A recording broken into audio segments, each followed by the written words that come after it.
दोस्तों, एक समय ऐसा भी था जब दिन भर के काम से थक हार कर घर के बड़े बुजुर्ग और दिन भर खेलकूद करने के बाद में घर के सारे बच्चे या तो अपने घरों के बाहर चारपाई डालकर या अपने आंगन में चारपाई डालकर या छत पर सोने के लिए लाइन से गद्दे बिछाते थे और यहाँ पर सारे परिवार वाले इकट्ठे बैठते थे। और उस समय अक्सर गांव में रात के समय लाइट बहुत कम रहा करती थी। इस वजह से अक्सर टीवी देखने का तो ऑप्शन ही नहीं था और मोबाइल और इंटरनेट का जमाना तो बहुत दूर था। और अगर किसी के पास में मोबाइल होता भी था तो वो बहुत ही गिने चुने लोग होते थे। तो अब शुरू होता था रात में खाना पीना खाने के बाद में समय बिताने का कार्यक्रम, यानी कि किस्से कहानियों का कार्यक्रम। और माहौल ये बनता था कि भाई साहब, दादी और नानी के पास में बच्चे सारे घेरा लगाकर बैठ जाते थे और उनके पास में तरह तरह की कहानियों और किस्सों के इतने सारे ऑप्शन होते थे कि 2 से 3 घंटे कब निकल जाते पता ही नहीं चलता था। और राजा महाराजाओं से लेकर शेर, चीता, लोमड़ी और यहाँ तक कि भूत और चुड़ैलों तक की कहानियां सुनने के लिए मिलती थीं। और उस समय चारों तरफ अंधेरा और ऊपर से भूतों की कहानी सुनने के बाद में डर का इतना माहौल बन जाता था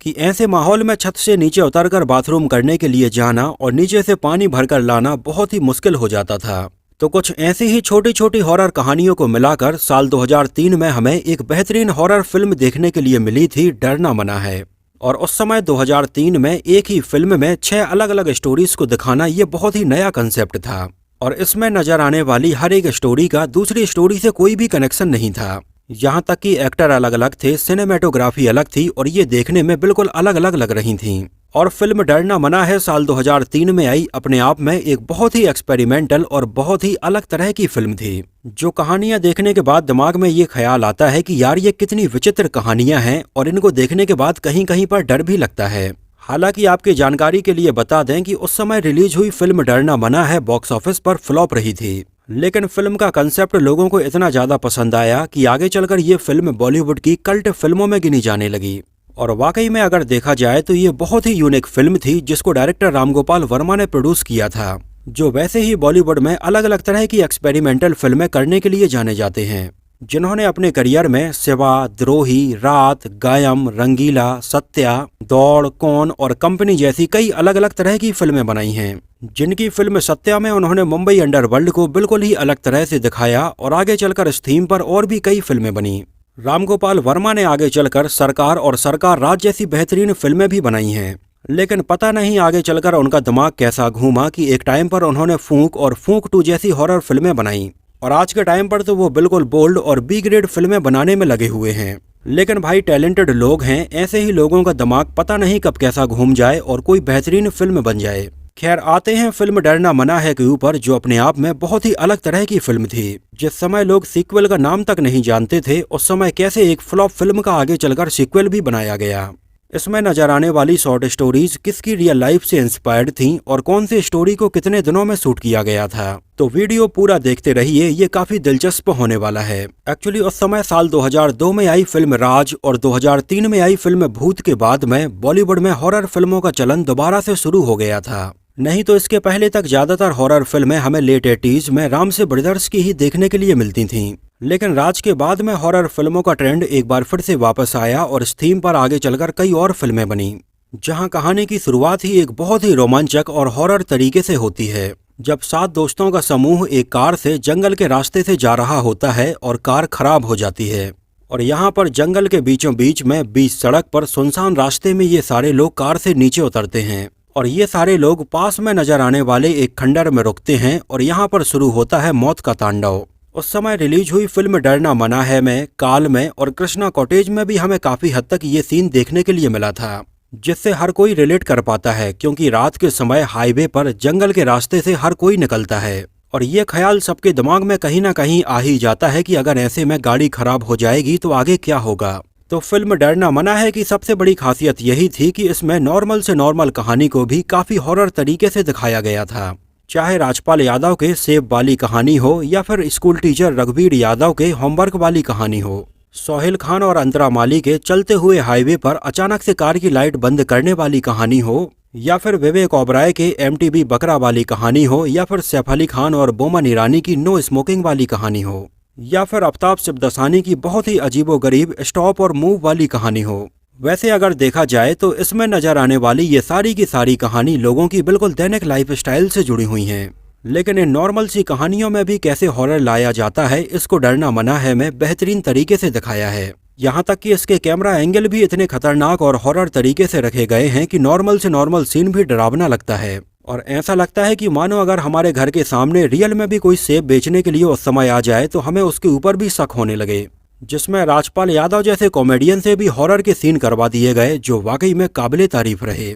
जिसका डायरेक्शन किया था प्रबाल रमन ने, और आप यकीन नहीं मानेंगे कि यह उनके करियर की पहली फिल्म थी। एक्चुअली प्रबाल रमन इसके पहले डायरेक्टर रामगोपाल वर्मा के अंडर में सेकंड यूनिट डायरेक्टर के तौर पर जंगल और कंपनी जैसी फिल्मों में काम कर चुके थे, और इस वजह से प्रबाल रमन को ये बात बहुत अच्छे से पता थी कि रामगोपाल वर्मा की फिल्मों में कैमरा एंगल कितना महत्वपूर्ण होता है और कैसे रामगोपाल वर्मा अपने यूनिक कैमरा एंगल से शॉट को और भी बेहतरीन बनाते हैं। ये कहानियां लिखी थी अब्बास टायरवाला ने, रजनीश ठाकुर ने, अतुल सब्बरवाल ने, प्रबल रमन ने और खुद रामगोपाल वर्मा ने। और इसमें हमें कई छोटे से लेकर बड़े एक्टर अलग अलग रोल में नजर आए थे जो लोगों को आज तक याद हैं। इसमें नाना पाटेकर, विवेक ओबराय, सैफ अली खान, बोमन ईरानी, संजय कपूर, शिल्पा शेट्टी, सोहेल खान, अंतरा माली, समीरा रेड्डी, राजपाल यादव, आफ्ताब शिवदासानी, ईसा कोप्पीकर, रघुवीर यादव और रेवाती जैसे एक्टर्स नजर आए थे। ये फिल्म वैसे तो मल्टीप्लेक्स ऑडियंस को ध्यान में रखकर ही बनाई गई थी, जिसको रिलीज किया गया था 25 जुलाई 2003 को। म्यूजिक कंपोज किया था सलीम सुलेमान ने। हालांकि फिल्म के बीच में हमें कोई भी गाना देखने के लिए नहीं मिलता है। फिल्म डरना मना है बिल्कुल शुरू से लेकर आखिरी तक बिल्कुल एक कसी हुई हॉरर थ्रिलर फिल्म की तरह नजर आती है। फिर भी इसके लिए कुछ गाने कंपोज किए गए थे जो हमें फिल्म के स्टार्टिंग में और एंड में नजर आते हैं, और कुछ गाने तो केवल इसके प्रमोशन के लिए बस कंपोज किए गए थे। ये गाने थे डरना मना है, होमवर्क, जो डर गया वो मर गया, नो स्मोकिंग और स्टॉप। लिरिक्स लिखे थे ललित मराठे ने और इनमें आवाजें थीं सोनू निगम, सुनिधि चौहान, सलीम मर्चेंट और नरेश कामत की। हालांकि डरना मना है कि पूरे म्यूजिक एल्बम में ऐसा कोई भी गाना नहीं था जो आपको आज तक याद हो। एक नजर डालें इसके बजट और बॉक्स ऑफिस कलेक्शन के ऊपर तो फिल्म का बजट रखा गया था लगभग 4.5 करोड़ रुपए, और उस समय इंडिया में इसने कलेक्शन किया था लगभग 5 करोड़ 15 लाख रुपए और वर्ल्ड वाइड में लगभग 9 करोड़ रुपए का कलेक्शन किया था। और फिल्म डरना मना है साल 2003 में आई एक बिलो एवरेज फिल्म रही थी, जिसको लगभग 200 स्क्रीन्स पर रिलीज किया गया था, और ये सिनेमा हॉल में देखने के लिए लगभग 20 लाख लोग आए थे।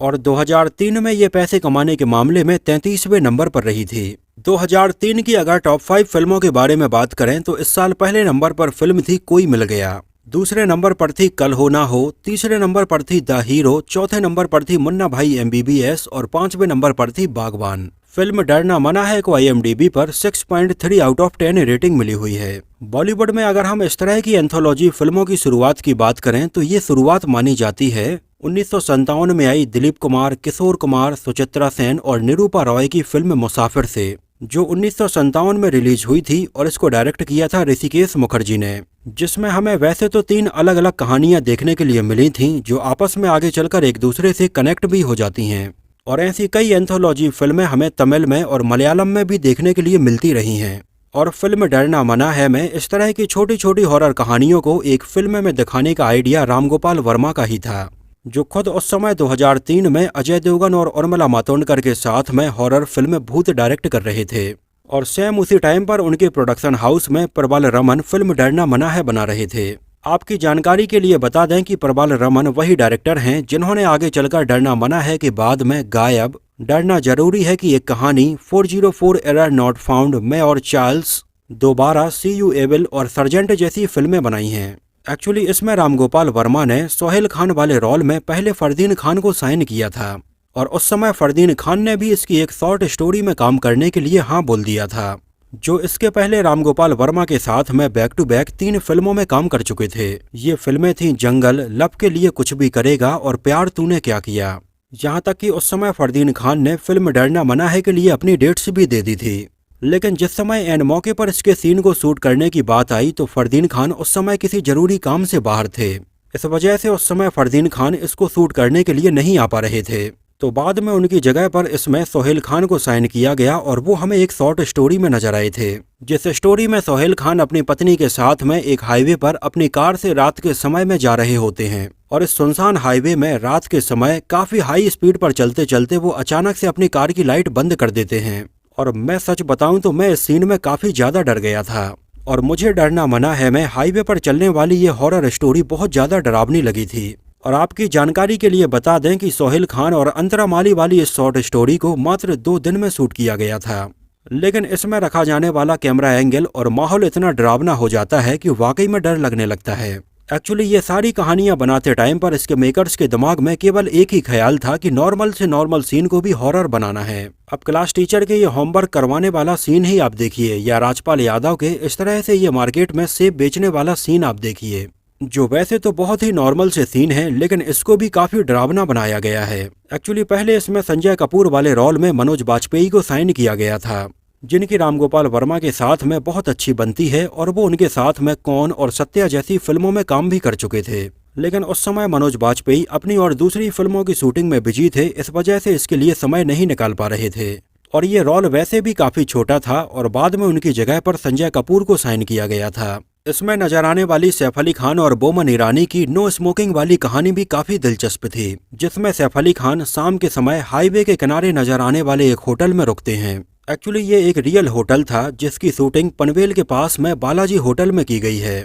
जिसको आप फिल्म में दिखाए गए इस सीन से और रियल होटल के इस सीन से मैच करके देख सकते हैं। हालांकि होटल के अंदर वाले कुछ सीन होटल वुड रिसोर्ट में और होटल संगम में शूट किए गए हैं, जो सारे के सारे होटल पनवेल और करड़ के आसपास लोकेटेड हैं, जिसमें होटल में रुकने वाले यात्रियों की स्मोकिंग को छुड़ाने के लिए बोमन ईरानी इतने एक्सट्रीम चले जाते हैं कि उनकी जान तक ले लेते हैं। एक्चुअली अगर देखा जाए तो आगे चलकर नो स्मोकिंग की इस थीम पर अनुराग कश्यप ने जॉन अब्राहम के साथ में नो स्मोकिंग के नाम से ये पूरी फिल्म बनाई थी। एक्चुअली उस समय इसमें नजर आने वाले बोमन ईरानी लोगों के बीच में इतने पॉपुलर नहीं थे। डरना मना है कि पहले उन्होंने 2 इंग्लिश फिल्मों एवरीबडी से आई एम फाइन और लेट्स टॉक में बस काम किया था, और डरना मना है बोमन ईरानी के करियर की पहली बॉलीवुड फिल्म थी। हालांकि इसी साल 2003 में ही दिसंबर में रिलीज हुई फिल्म मुन्ना भाई MBBS से वो काफी पॉपुलर हो गए थे, जिसमें उन्होंने संजय दत्त के साथ में डॉक्टर अस्थाना का ये रोल निभाया था। इसके अलावा इसमें विवेक ओबराय और नाना पाटेकर की ये MTV बकरा वाली जो कहानी थी उसको मात्र 2 दिनों में ही शूट किया गया था,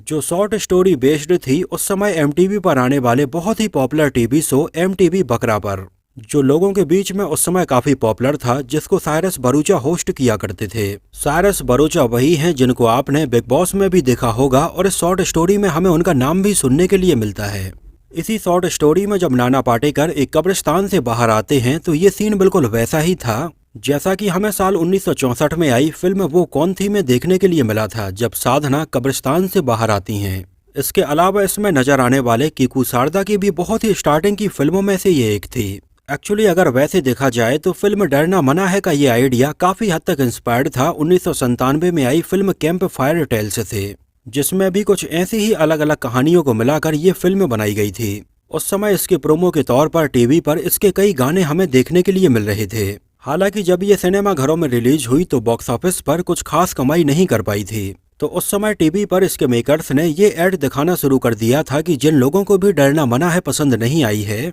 वो उनके लिए एक दूसरी फिल्म बना रहे हैं डरना मना है 2, और आशा है कि ये पहली फिल्म आपको भले ही पसंद ना आई हो लेकिन ये दूसरी फिल्म आपको जरूर पसंद आएगी। हालांकि फिल्म के फ्लॉप होने के बाद भी इसके कंसेप्ट को लोगों ने काफी पसंद किया और आगे चलकर इसके सीक्वल का भी अनाउंसमेंट हुआ, जो कि 2006 में डरना जरूरी है के नाम से बनाया गया, जिसमें टोटल 6 कहानियां रखी गई थीं और इसको डायरेक्ट करने के लिए 6 अलग अलग डायरेक्टर बुलाए गए थे, जहां पर इन 6 कहानियों के अलावा इसकी एक ओपनिंग स्टोरी बिल्कुल अलग से शूट की गई थी, जिसको साजिद खान ने डायरेक्ट किया था। जिस ओपनिंग सीन में हमें मनोज पहवा नजर आते हैं, जो कि बॉलीवुड फिल्मों के फ्राइडे नाइट में शो देखने के बहुत शौकीन होते हैं, और वाकई में ये ओपनिंग सीन बहुत ही जबरदस्त तरीके से शूट किया गया था और ये उस समय प्रोमो के तौर पर दिखाया जा रहा था। जिस स्टोरी में मनोज पहवा रात के समय में कब्रिस्तान के रास्ते से फिल्म डरना मना है देखने के लिए जाते हैं, जो खुद डायरेक्टर रामगोपाल वर्मा की ही फिल्म थी और अपनी फिल्म का उन्होंने इसमें मजाक भी उड़वाया था। और वाकई में उस समय चाहे डरना मना है हो या फिर डरना जरूरी है हो, ये बहुत ही क्रिएटिव लग रही थी। यहाँ तक कि फिल्म डरना जरूरी है को तो न्यूयॉर्क इंस्टीट्यूट ऑफ टेक्नोलॉजी में फिल्म कोर्स के तौर पर शामिल भी किया गया है, जहाँ पर स्टूडेंट आज भी इस फिल्म से फिल्म बनाना सीख रहे हैं। फिल्म डरना मना है में अगर आपने ध्यान से देखा हो तो हमें कुछ गलतियां भी नजर आती हैं। जैसे फिल्म के एंड में जब सारे लोग खत्म हो जाते हैं तो ये सारे लोग सड़क किनारे बैठ जाते हैं, जहां पर हमें ये टोटल 6 दोस्तों के साथ में सुशांत सिंह बैठे हुए नजर आते हैं। लेकिन एक्चुअली अगर आपने नोटिस किया हो तो स्टार्टिंग में ये 6 नहीं बल्कि 7 फ्रेंड थे जो कि इस ट्रिप पर आए हुए थे। तो यहाँ पर इस एंड वाले सीन में सुशांत सिंह के साथ में ये 6 नहीं बल्कि 7 लोगों को बैठना था। हालांकि फिल्म डरना मना है में ये सारी शॉर्ट स्टोरी वैसे तो अच्छी थी, लेकिन इसका एंड थोड़ी और अच्छा बनाया जा सकता था, क्योंकि इसका एंड बिल्कुल ही बिना मतलब का और बिल्कुल ही अनावश्यक टाइप का लगता है, जहां पर इन सबको मारने का ऐसा कोई ठोस रीजन ही नजर नहीं आता है। खैर, मुझे तो उस समय फिल्म डरना मना है काफी पसंद आई थी। आप लोगों को ये फिल्म कैसी लगी थी हमें कमेंट सेक्शन में जरूर बताना। और अगर इसको उस समय आप में से किसी ने सिनेमा हॉल में देखा हो तो उस समय आपका एक्सपीरियंस कैसा रहा था और इसको आपने कहां पर और कौन से सिनेमा हॉल में देखा था, हमें सिनेमा हॉल का नाम और शहर का नाम भी जरूर बताइए। तो इस वीडियो में इतना ही। अगर ये वीडियो आपको पसंद आया हो, मेरी मेहनत आपको पसंद आई हो, तो इसको प्लीज लाइक करके मुझे इस बात का जवाब जरूर दीजिए। तो मिलते हैं किसी नए वीडियो में कुछ और ऐसी ही इंटरेस्टिंग और रोचक बातों के साथ।